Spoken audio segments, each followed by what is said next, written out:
Hi everybody, Cynthia here. I'm back with our last Jingle, Jangle, and July Christmas series video for the month. I will definitely restart the Jingle Jangle series in November. I'm going to go all the way from November to Christmas week with it. But this is our last project for the month. It's the 4x4 by 1 inch flip lid box, and it houses the embellishments that we made in the previous video, plus a few others, but these are the 3 we made. Okay, it just closes like that. That's what it looks like on the front and all the sides.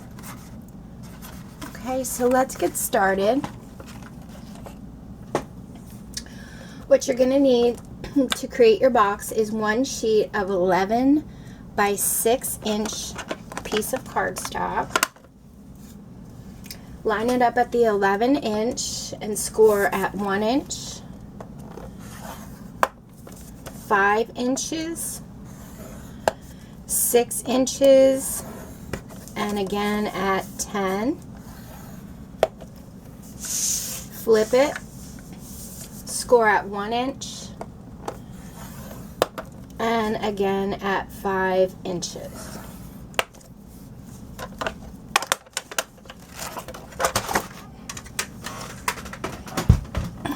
Let me get out my bone folder here. Sorry about that. You're going to want to fold up all your score lines.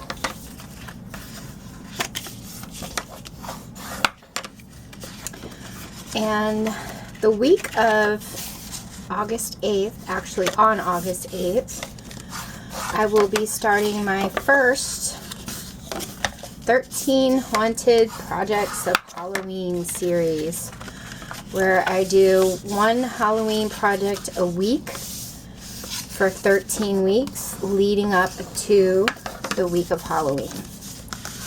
And that will start on August 8th. Okay, so all our score lines are folded. Let me get out my scissors. Okay. So the center of the box here, I'm going to cut up on the score line to meet the others.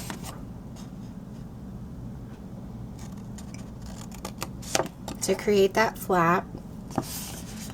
And then I'm going to turn around and do the same thing on this side. Cut up on that score line and create that flap.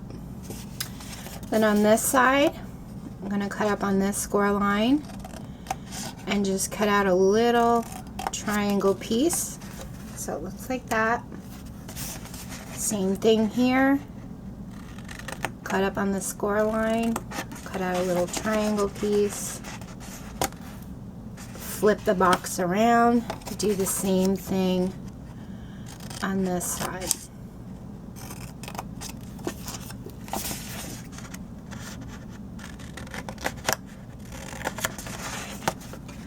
I hope you guys enjoyed this series and had fun with it. I know I did. Have a lot of fun making stuff.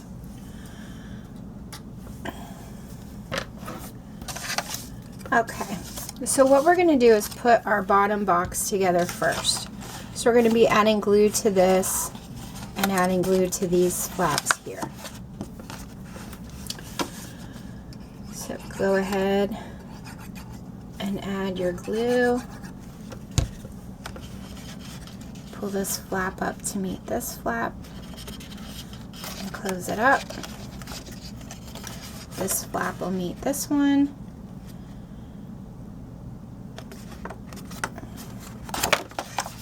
Run my bone folder over that.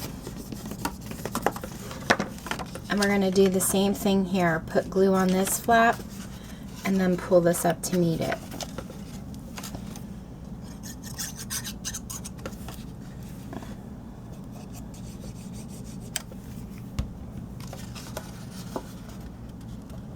Close it up.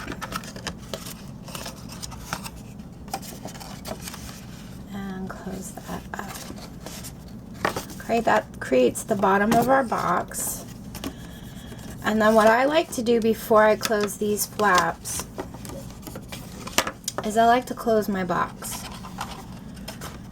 Okay, so I'm going to close down the sides. I'm going to pull this flap out. I'm going to push these two flaps in.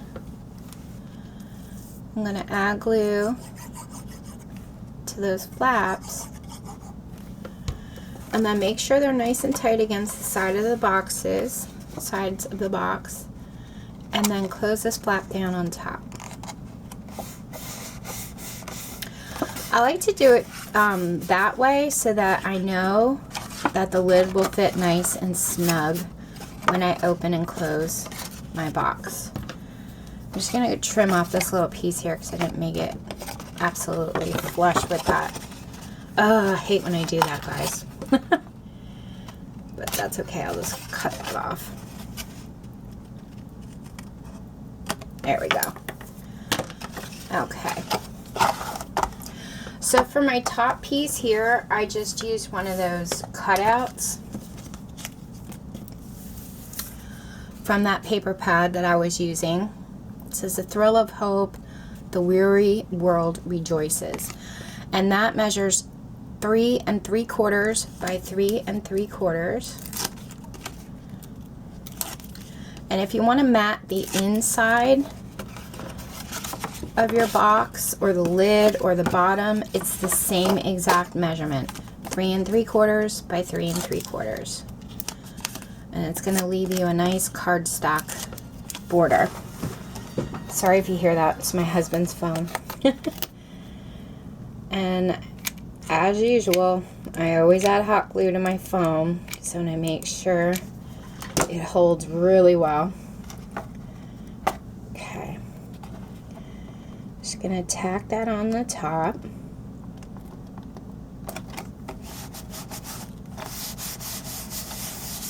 Okay, so it looks like that. Now I'm gonna decorate our sides. All the strips on the sides of the box, if you want to do the outside as well as all the sides on the insides, those measurements are 3 3/4 by 3/4 of an inch.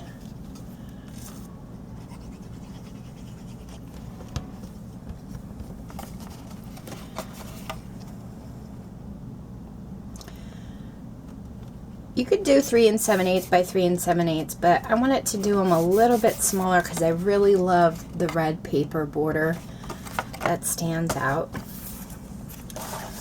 Let me do my front one here.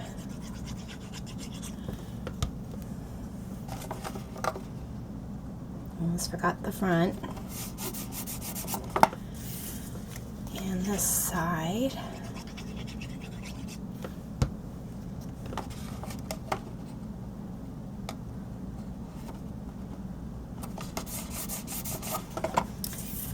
The last piece goes on the back, and then I'll give you the ribbon measurements that I used.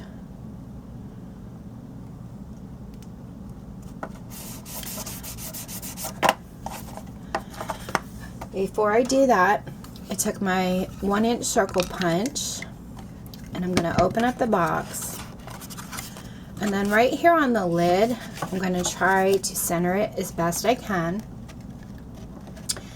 And I'm going to go in and punch out a half moon shape so that when the box closes, it's easy to grab the bottom part here and just flip the lid open. Makes it easier for the person that's opening it. Okay. So the ribbon that I'm going to use on the back of my box, this piece measures about 4 inches. I'm just going to add a little hot glue to the edge here. And where's my back? Here's my back. Start in the center there. And then I just basically added a hot glue strip and glued it down a little at a time.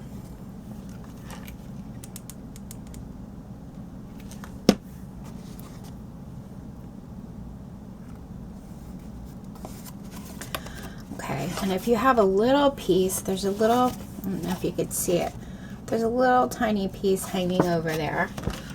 Just took my scissors and trim that off. Okay, so now we have a back ribbon. The piece that I'm going to add that goes all the way around this side measures a little over 12 inches. So I'm going to add hot glue. I'll start on this side. I'll try and line it up with the other ribbon there. And then you're just going to add hot glue and wrap it all the way around.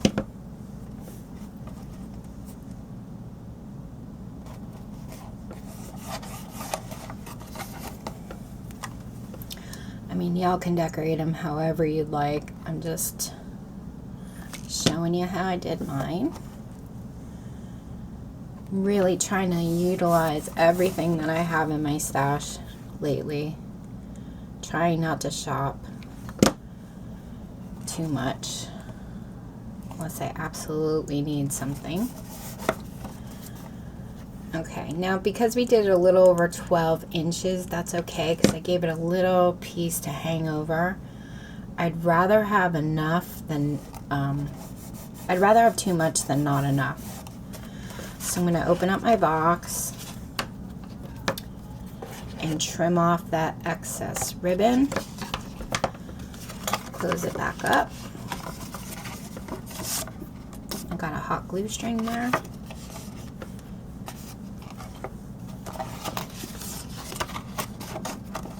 Okay, and then I made a little bow for the front of the box.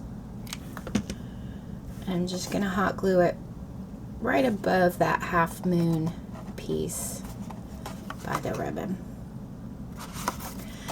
And then for the top of this box, I used these really pretty pearls, and those are Hampton Art. I actually think I picked these up at Walmart, so I think I might add a few in the corners, maybe some at the top here. Let's see if I have some little ones.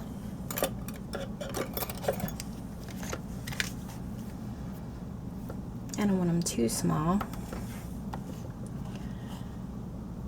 I may add one there,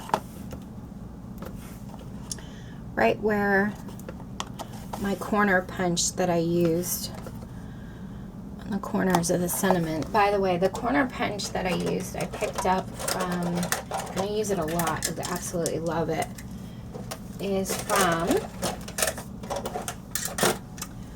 it's this one, the Fleur de Lis, and it's from the Paper Studio, and I purchased that at Hobby Lobby, in case anyone's interested.